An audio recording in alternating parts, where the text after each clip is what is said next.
Good morning everyone! Nandito ako sa bahay ng lola ko.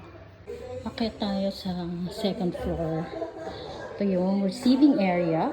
May TV dito dati.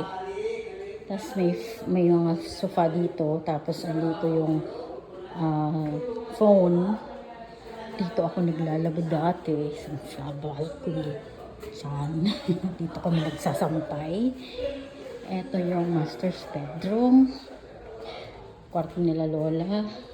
Pero nung pumunta na sila ng US, sila Uncle John at saka si Ate Tis ang nag-occupy. Tapos ito yung tawag nito, comfort room, master's CR. Yan. Punta na tayo sa kwarto. Ito yung kwarto ni Auntie Myra dati. So, dahil may asawa na siya, ako nang gumamit. Yan. Dito yung bed ko dati. Tapos ito yung closet. Diyan nawala yung nahalutong alahas. Nandito yung computer ko dati. Tapos ito yung kwarto niya Uncle John na lagi siya nagpukulong. Kwarto niya to. Pero nung nag-asawa na sila, nandun na sila lumipat sa masters. Ginawa na lang namin itong wala lang. Bodega. Pag may ulan, dyan kami nagsampay. Baba tayo, nandun yung first floor. Bakit ko vlog? Kasi for sale na to guys. Dek niyo. Baba tayo.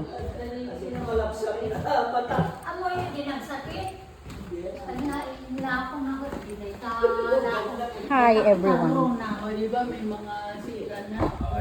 Okay pa naman eh. Yun lang dun sa mga palis. Hindi na ako lumabas. Bodega. Kwarto dito sa baba. Ito yung kitchen.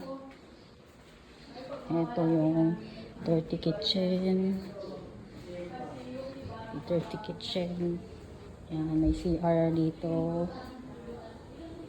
Tapos, pwede ka dito dumaan. Napakaganda to dati guys. Ang garden ni Lola. Garden niya. Ang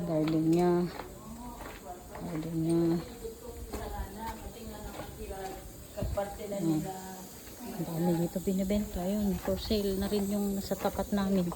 Dalaga ako, wala pa itong bakante pa ito lahat guys. Ayan ang bahay ni Babalo. Bahay lang namin. Ayan si Father. Saka Ilanis. Ha? Oo nga.